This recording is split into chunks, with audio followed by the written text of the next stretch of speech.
Hi, my name is Jonathan Roth, and welcome to Risk Hedge Video. I'm joined today by Mark Yusko from Chapel Hill. Mark, thank you very much for joining me. Thanks for having me. Always good to catch up. Well, Mark, there are a lot of people who are very concerned about what's happening in the Trump administration vis-a-vis his economic policies right now. Yep. Not least of which these folks are on Wall Street, of which you are one of them. Seth Klarman, he's been making the news all this week. He pushed out a letter to his investors. He runs the Beaupost Group, a hedge fund managing roughly $30 billion. And in this letter that he sent out earlier this week, there were quite a number of points that he made that jumped out at a lot of people. But the one that really jumped out to me that I wanted to get your feedback on was this. He said, if things go wrong, and this is about the Trump administration's economic policies, we could find ourselves at the beginning of a lengthy decline in dollar hegemony, a rapid rise in interest rates and inflation, and global angst. So, Mark, do you agree with Seth on that point? Yeah, look, it's interesting that Seth wrote that letter. I'm in the middle of my letter right now. Should get out the end of this week, and the title of it is "Welcome to Hooverville." And I wrote a letter last quarter, kind of comparing some of the things about Donald Trump and Herbert Hoover, and I'm expanding on that this time. And I really do agree completely with Seth that we could be down or heading down a really dangerous path and a really slippery slope. So I hate to say I couldn't agree more, but that's kind of the way I feel. Wow. Okay. So let's unpack that idea for me. First, the point about the dollar hegemony. To what degree is that in peril if some of these Trump policies actually come about? Yeah, look, history doesn't repeat, but it rhymes. So said Mark Twain. And, we have seen this movie before. And, 1928, Hoover gets elected. 1929, the economy starts to roll over. And it's not so much the beginning of the downturn that's so dangerous. It's the congressional and ultimately the presidential response. And, when that happened, what did we do? We passed something called the Mexican Repatriation Act. We literally forcibly marched about 500,000 Mexicans back to their homeland. Although a lot of them were U.S. citizens, which was kind of tragic. And then a couple months later, we passed the Smoot-Hawley Tariff Act, which, again, started the downslope of what was a pretty good rise for us during the Roaring '20s. And people think for some reason that you can unilaterally enact an idea or a bill like a tariff and that people won't react. So what happened after that was we actually had a decline in exports in the U.S. that was worse than any place in the world because everybody fought back and slapped tariffs on us. So, the rhetoric that's coming out of Washington today, I think, is very dangerous.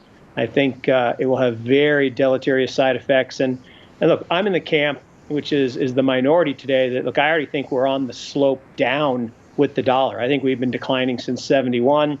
I think that we've had these temporary spikes, but each time they're lower highs. And I think we're heading back down, and the dollar is going to become less and less important. And I think what people forget, too, is that the dollar hasn't always been the world reserve currency. And world reserve currency status is a fleeting thing when measured over centuries, usually last decades. So we're at the tail end of ours. So I think Seth's right on that. Okay, so here's the bigger question for you. Obviously, we all know what Donald Trump said on the campaign trail for months and months and months. But the people that he has assembled around him in his cabinet, especially in some of these economic positions, are folks right out of Wall Street. So do they not understand or see what's happening here, and can they not stand in the way? Or do you think they're actually in agreement with what Trump wants to do? Yeah, this is the age-old question about cabinets. Why do people take cabinet positions? Why do they leave successful careers? Do they have a sense of duty and obligation? Do they want to give back to their country? Or is it more cynically that, they get a great tax deal and they don't have to pay taxes on all these accumulated gains? I might lean toward the latter than the former in some of the cases with some of these appointments. And I think that the reality is I think they understand what can happen, but I just don't think people, no matter how successful and how well trained they are, I just don't think people study enough history and they don't look far enough back. Churchill said, the further back we look, the further forward we can see. And you can't look 5 years back or 10 years back or even 20 years back. You've got to look whole multiple generations back, 70, 80, 100 years, to see what we could be up against. We have problems with demographics. Our demographics are horrible. 10,000 people every day in this country turn 65, and no one gave Donald a magic wand to change that. And in fact, immigration is the one way you could fix it on the margin, but we're going the other way on that too. Second problem we have is debt. We have massive debt. And again, there's this myth, and I don't know why it's being perpetuated by some very smart people in the cabinet, that, of course, they're not really there yet because they haven't been approved. But this idea that we can deficit spend our way to prosperity and growth, which is not right, right? We know that increased deficit spending and increased debt burdens slows economic growth. Plus, we have bad demographics, which slows economic growth. Everybody's talking about 4% nominal GDP growth. It's just not physically or mathematically possible. Nominal GDP growth comes from productivity and working age population growth. Working age population growth is less than 0.5%. Productivity is 0.5%. Tell me how you make 4 with that. I guess you got to hire a creative accountant. Maybe we got a couple of those in the cabinet somewhere. Okay, so let's turn this around a little bit. We've obviously been looking at this from the U.S. perspective. You told me just before we began this interview that you had spent some time in Mexico City. What did you hear from them down there about what's happening in D.C.? It was really amazing. So I spent, better part of a week in Mexico City visiting with clients and some potential prospects. And we met with, I would say a third of the major families in Mexico City and Monterrey over that period. And it was stunning. I mean, all anybody wanted to talk about was the election and Trump. But interestingly, no one was crying in their beer. People were very, very positive. I had never seen the city rocking like I saw it a couple weeks ago. I mean, every restaurant was full. My hotel was full. Traffic was horrible. It was just like being in New York City or London or Shanghai. And, I went to lunch on the last day, and tell you what, down in Mexico, they know how to do lunch. We started at 2, we went till 4, and this was not a cheap restaurant called La Nacional, and it was packed with a line out the door until 4 o'clock.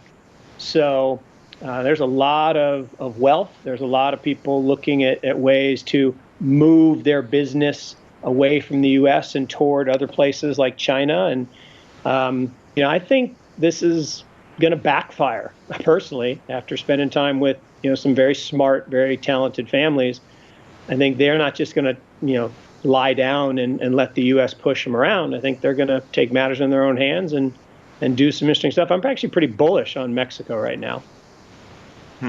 Okay, so in closing then, what would you tell investors out there in terms of advice to try to navigate these waters that we all seem to be in right now? Yeah, look, I'm in the same camp as Seth again on this. I think now is the time to have a lot of cash, to have a lot of caution, to be very worried about where we are from a valuation perspective in the United States and equity markets. And basically what I'm writing in my Welcome to Hooverville piece is, from the time Hoover got elected in November of 28 till August 29, the stock market roared. It was up 40+%. It was up 20-something% from his inauguration through August. But then we all know it crashed. And I think what's dangerous is, Charles Babson in 29 said, I'm going to say what I said last year and the year before, that the market is due for a correction. And when it does, it's going to be terrific. And of course, a week later, the famous quote from Irving Fisher that the market has reached a new permanently higher plateau, that the market can't go down. Well, it did go down 89%. And it's amazing. On Twitter, I'm at Mark Yusko at Twitter. I get a lot of people these days saying, the market can't go down. That makes me very, very nervous. So I think cash is king right now. I think you should have a lot of it because it has a lot of option value. I think you should have a lot of private investments to take advantage of the liquidity premium. And I think you need to be looking outside the U.S., particularly into emerging markets, where I think the best opportunities in the world are. particularly in a place like Argentina, for example. Unbelievable opportunities there. China, really interesting stuff around the world. Become a Risk Hedge insider for free by visiting riskhedge.com. Each week, you'll receive vital analysis on today's geopolitical, financial, and social risks. Just visit riskhedge.com today to become a Risk Hedge insider.